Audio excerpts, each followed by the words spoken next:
Assalamualaikum warahmatullahi wabarakatuh. Perkenalkan, nama saya Nur Sakinah. Kami dari kelompok 4 akan menjelaskan sedikit materi tentang piutang yang soalnya berasal dari buku Accounting Indonesia Adaptation versi Inggris. Ini penerbitnya Salemba. Penciptanya bisa kalian baca sendiri. Oke. Langsung aja kita buka soal halaman 438 yang bagian X 914 dan X 915. X 914, X 915.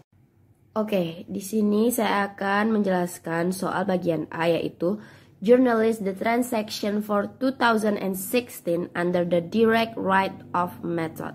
Jadi di sini perintahnya itu kita disuruh buat ayat jurnal dalam metode penghapusan langsung pada transaksi 2016 ini. Nah, jadi kita ini ceritanya punya perusahaan gitu kan. Terus kita mempiutangkan perusahaan lain atau pihak lain. Jadi pihak lain itu karena bangkrut atau segala macam apapun yang membuat dia tidak bisa membayar utangnya kepada kita lagi. Jadi kita harus menghapus karena piutangnya bisa dibilang tidak tertagih lagi. Oke, langsung aja kita bahas. 8 Juni, write off account of Karina Alamsyah sebesar 8.440.000. Artinya menghapus piutang Karina Alamsyah sebesar 8.440.000. Jurnalnya bad debt expense pada debit sebesar 8.440.000, account receivable pada kredit sebesar 8.440.000. Jadi kalau buat jurnal itu kita harus balance ya. Terus kenapa bad debt expense? Karena dia itu piutang tak tertagih. Terus account receivable adalah piutang. Jadi karena kita mau menghapus piutang karena piutangnya tak tertagih, jadi kita kreditkan piutangnya atau account receivable-nya. Jadi maka dianggap lunas. Pada tanggal 14 Agustus, receive 3 juta as partial payment on the 12.500.000 account of Rosalina Hutagalung. Wrote off the remaining balance as uncollectible. Artinya, menerima pembayaran piutang sebesar 3 juta dari total piutang Rosalina Hutagalung sebesar 12.500.000. Menghapus sisa piutang yang dianggap tak tertagih. Jurnalnya ada 2, yaitu cash pada debit sebesar 3 juta, account receivable pada kredit sebesar 3 juta. Lalu bad debt expense pada debit sebesar 9.500.000 dan account receivable pada kredit sebesar 9.500.000. Jadi penjelasannya adalah dia itu membayar hutang, dari hutangnya yang sebesar 12.500.000 dia hanya bisa membayar 3 juta. Sisanya adalah 9.500.000. Jadi piutang tak tertagih Rosalina adalah 9.500.000. Tanggal 16 Oktober yaitu receive the 8.440.000 from Karina Alamsyah whose account had been written off on tanggal 8 Juni, reinstate the account and record the cash receipt. Artinya, menerima pembayaran piutang Karina Alamsyah sebesar 8.440.000 yang telah dihapus pada tanggal 8 Juni. Mencatat kembali piutang Karina Alamsyah dan mencatat penerimaan kas untuk pembayaran piutang tersebut.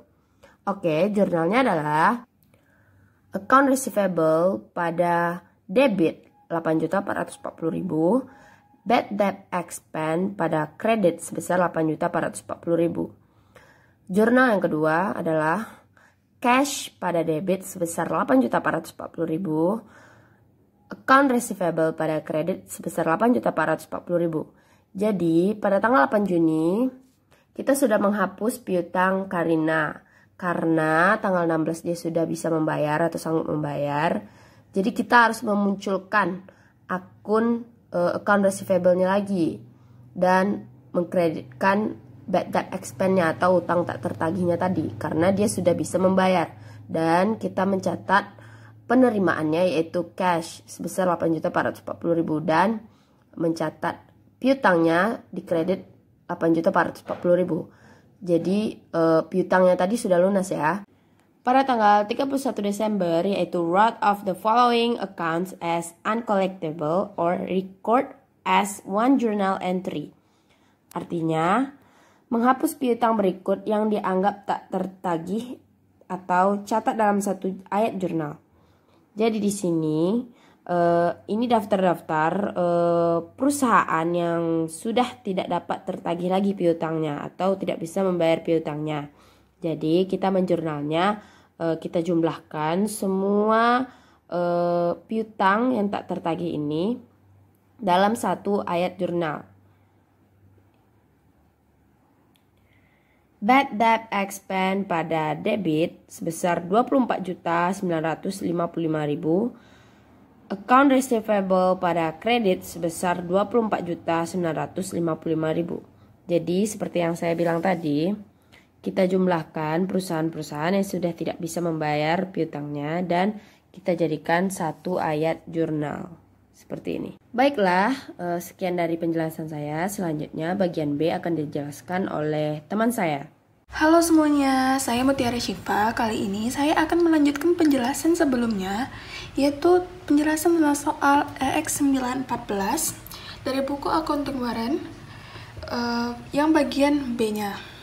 Di sini perintah soal adalah membuat jurnal menggunakan metode allowance dan mencari estimasi piutang tak tertagih perusahaan Jepara Furniture. Baiklah, di sini yang pertama, pada tanggal 8 Juni, perusahaan menghapus piutang Karina Alamsyah sebesar 8.440.000.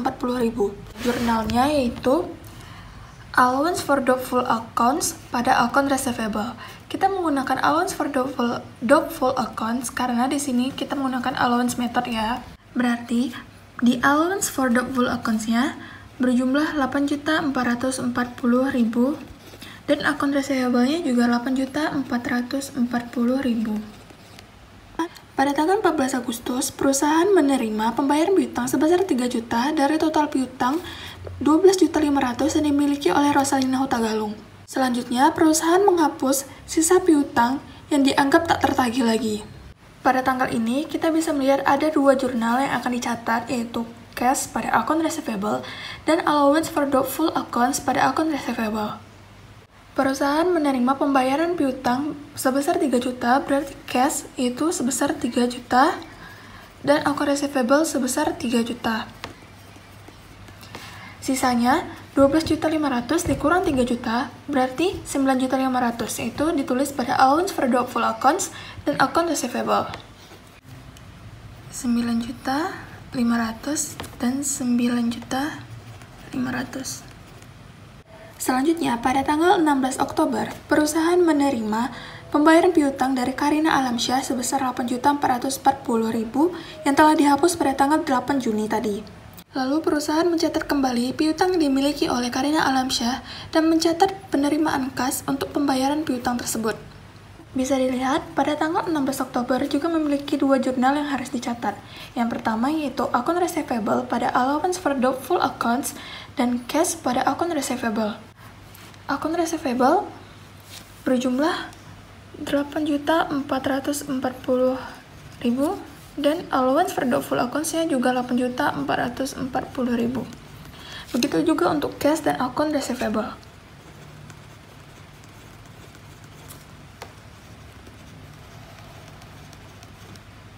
Tanggal selanjutnya yaitu 31 Desember, perusahaan menghapus piutang yang dianggap tidak tertagih lagi. Ada 5 perusahaan yang piutangnya harus dihapus. Jurnalnya bisa dilihat itu allowance for doubtful accounts pada akun receivable. Piutang Wida sebesar 4.600.000,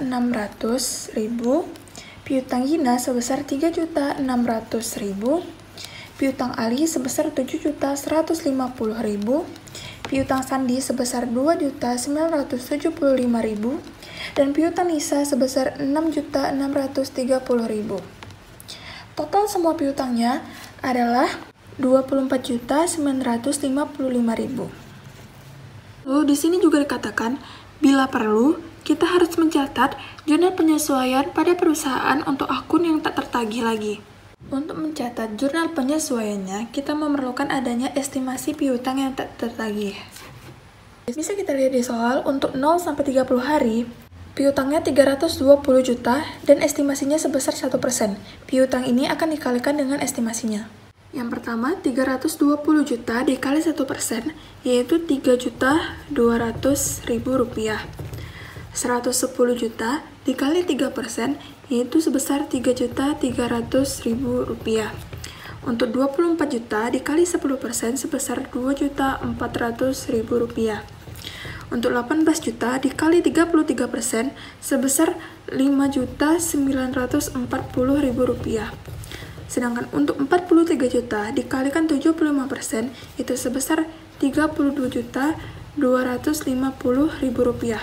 Semuanya dijumlahkan dan hasilnya 47.090.000 rupiah. Selanjutnya kita memerlukan jumlah allowance for doubtful accounts-nya yang sudah kita dapatkan dari jurnal di sebelumnya. Itu ada di tanggal 8 Juni sebesar 8.440.000. Lalu pada tanggal 14 Agustus sebesar 9.500.000 dijumlahkan maka menjadi 17.940.000. Lalu pada tanggal 16 Oktober ada pengurangan yaitu kredit sebesar 8.440.000. Maka saldo normalnya menjadi 9.500.000. Lalu pada tanggal 31 Desember terdapat debit sebesar 24.955.000 sehingga saldo normalnya berjumlah 34.455.000. Sebelumnya pada soal telah dikatakan bahwa kita memiliki saldo awal sejumlah 36 juta. Saldo awal ini akan dikurangkan dengan jumlah allowance yang telah kita cari tadi. Maka saldo awal dikurang allowance for doubtful accounts 36 juta dikurang 34.455 adalah 1.545. Langkah selanjutnya yaitu estimasi piutang yang tak tertagih yang telah kita cari tadi sebesar 47.090.000 kita kurangkan dengan hasil yang telah kita dapatkan tadi. Jadi 47.090.000 dikurang 1.545.000. Maka didapat hasilnya yaitu sebesar 45.545.000. Hasil inilah yang akan menjadi jurnal penyesuaian. Jadi, jurnal dari tanggal 31 Desember tersebut adalah bad debt expense pada allowance for doubtful account sebesar 45.545.000. Sekian dari saya, pembahasan soal ini akan dilanjutkan oleh teman saya. Terima kasih. Nah, tadi teman-teman saya udah mencari nilai penghapusan piutang dengan menggunakan dua metode. Yang pertama metode penyisihan dan yang kedua metode langsung. Nah, selanjutnya di buku Warren ini yang warna hijau dikatakan C-nya itu bahwa kita diperintahkan untuk membandingkan laba mana yang lebih besar dengan menggunakan metode langsung ataukah metode penyisihan. Karena apabila kita di perusahaan, kita itu harus memilih satu metode yang mana kira-kira lebih menguntungkan bagi perusahaan tersebut. Nah, sebelumnya yang mempengaruhi laba itu ada pendapatan dan beban. Jadi apabila pendapatan suatu perusahaan itu tinggi, maka laba yang diperoleh pun akan besar. Sebaliknya, apabila beban yang besar, maka laba yang diperoleh pun semakin kecil. Nah, di sini kita menggunakan penghapusan piutang. Otomatis yang mempengaruhi laba adalah akun beban. Dan berdasarkan penjelasan sebelumnya, apabila beban suatu perusahaan lebih besar, maka semakin kecil labanya. Nah, jadi di sini kita fokus untuk melihat bebannya atau bad debt-nya. Saya juga udah membuat jurnal dari metode langsung dan metode penyisihan. Nah, Jadi untuk mencari beban mana yang lebih besar, apakah metode langsung ataukah metode penyisihan, kita tinggal menjumlahkan bad debt pada setiap metode. Yang pertama, kita akan menjumlahkan bad debt dari metode langsung. Tinggal kita jumlahkan saja.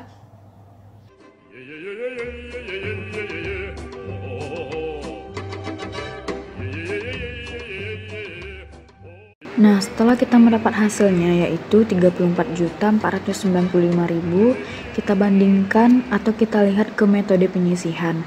Ternyata di metode penyisihan hanya ada satu akun bad debt expense, yaitu angkanya Rp45.545.000. Nah, setelah kita mencari bad debt dari masing-masing metode, dan ternyata bad debt dari metode penyisihan ini lebih besar 11.090.000. Nah, jadi kesimpulannya, perusahaan lebih baik menggunakan metode langsung karena beban yang mereka tanggung itu lebih kecil, dimana itu juga akan mempengaruhi laba yang mereka dapatkan yaitu semakin besar. Nah, sekian video yang dapat saya sampaikan. Semoga teman-teman atau yang sedang melihat video ini mengerti, dan apabila ada salah pengucapan mohon dimaafkan. Semoga semua yang menonton video ini dalam keadaan sehat walafiat semuanya. Terima kasih.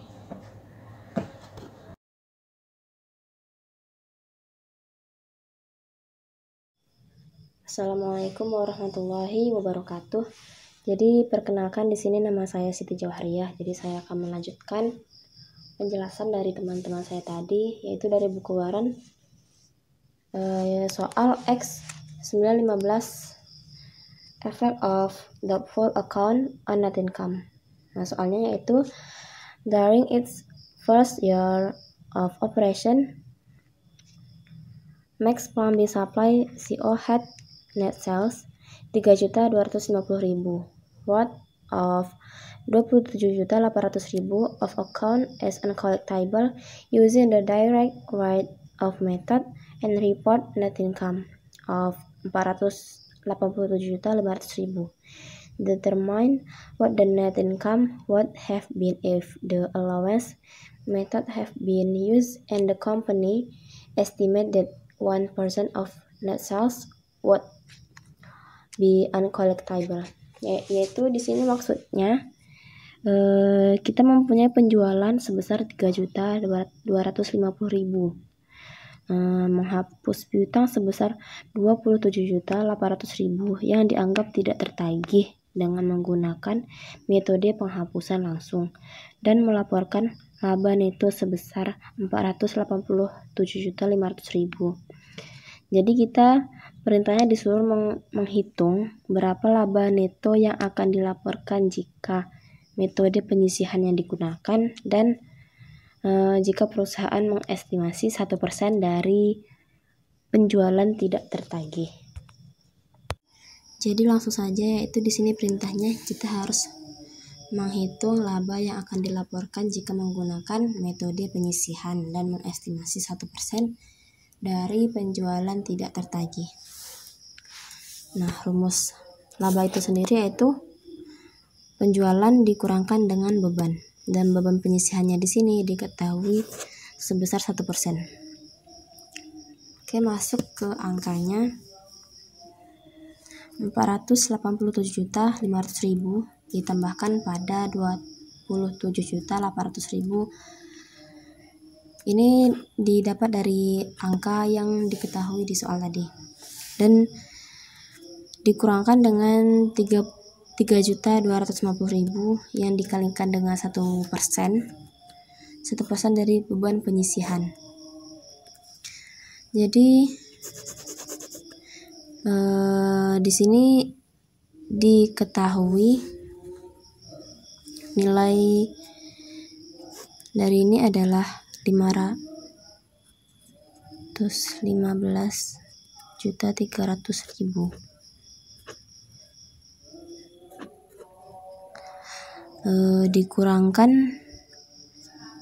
Dikurangkan pada nilai 3.250.000 yang dikalikan dengan 1%, yaitu didapat 32.500.